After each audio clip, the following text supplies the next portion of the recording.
How's it going, everyone? This is K Collections, and we finally have a solid quick supporter, cause you know, Alexander doesn't exist, right? Joking aside, this is a breakdown on Assassin of Nightless City, one of 4 new servants we will receive during the Agartha chapter. I'll go over stats, skills, give some CE and team recommendations, and my overall opinion on this servant. Assassin has the 4th highest attack stat out of the 4-star assassins, just lower than Steno. For HP, it's the 2nd lowest, just above Carmilla. As usual for an assassin, her star gen stats are high. Sadly, her actual star gen isn't good for an assassin even when she's quick focused. Reason being is that her hit counts are mediocre. Brave chains involving quick buster quick or buster quick quick will barely give you 20 stars. For normal servants, that's decent. For an assassin, it's not. Her NP quick brave chain will give you about 25 to 30 stars, bonus included. Sadly, the hit counts affects her NP gains as well. It's not horrible, just decent. Art quick quick will give you almost 30%, but the chances of you consistently pulling that off are low since she only has 1 art. Active skills are very offensive focused with the exception of a few effects. Her defense debuff works well in combination with her attack buffs, basically more damage. Imperial Privilege, we've seen plenty of times, it's great if the buffs go through. Empress Charisma is what separates her from other supporters. A team attack and quick boost will help support a lot of quick focus servants, even for servants with mixed type focuses like Enkidu. Of course, Assassin will benefit from the buffs as well. Max out her 3rd skill first, then 2nd, even if it's RNG because you want that high healing, then 1st. Her only passive is Presence Concealment, but her star gen is still bad. Her Noble Phantasm is a single target that poisons them while increasing her own crit damage. Post-upgrade, her damage increases significantly while being able to remove buffs, which adds a good bit of utility. Combined with her 3 buffs, Assassin can really dish out high damage. Her overcharge isn't really that effective since she doesn't have any buffs for star weights, so use it first within an NP chain to boost other effects.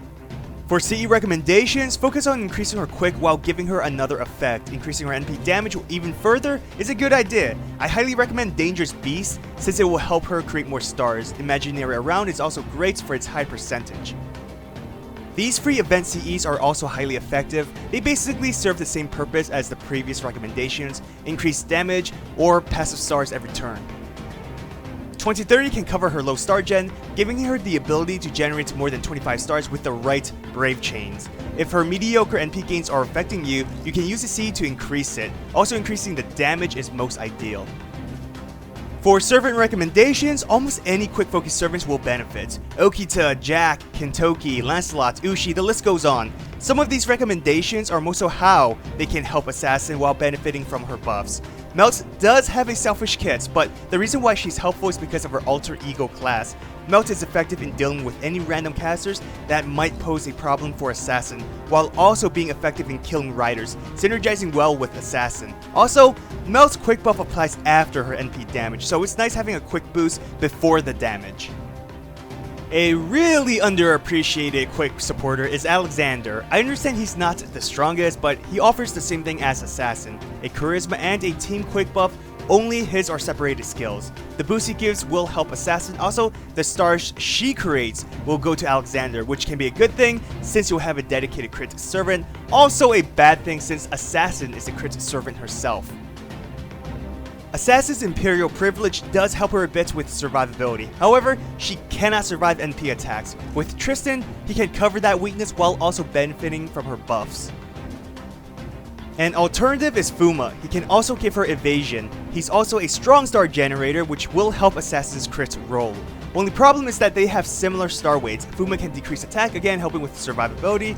He can also decrease debuff resistance, which is great against servants with high resistance, so that Assassin's defense debuff won't miss. Ozzy is a strong supporter, although he will not benefit from her quick buff. Basically with Ozzy, Assassin's Imperial Privilege will go through. The NP charge and attack buff Ozzy provides is appreciated as well. My final thoughts on Assassin of Nightless City. She's an excellent servant with weaknesses that do drag her down a bit, but nothing supporting CEs or servants can't fix. She's a very offensive servant, having a total of 4 damage boosting effects if you include her crit buff. 2 of which increases damage for your team, making her an offensive supporter as well. On top of that, a defense debuff will help your team's overall damage, so technically it's 3 offensive supports. She offers a bit of utility with her upgraded MP. What's most impressive is that Assassin has an insanely strong cooldown period. All of her skills last for 3 turns, while having only a 5-turn cooldown when maxed out, so you'll constantly have her skills active throughout a battle. Onto her weaknesses, which does affect her quite a bit. Her star gen isn't strong for an assassin. She can be considered a crit servant, but assassin cannot provide enough stars for herself to use, nor does she have a skill to increase star weights. Basically, that means she'll crit whenever she does with no control. Not really reliable. Her NP gains are okay. I don't want you to think it's a major weakness, just something to be aware of, but she will need slight support in that area. Due to her class, she does have low damage modifier, and finally her survivability isn't strong. Overall, Assassin's strengths outweigh her weaknesses. She's a great servant, perfect within quick teams, very consistent, and I highly recommend her. Special thanks to all my patrons for supporting me. If you want to support my channel, check out my Patreon. What, in your opinion, is the perfect quick team setup? Comment down below.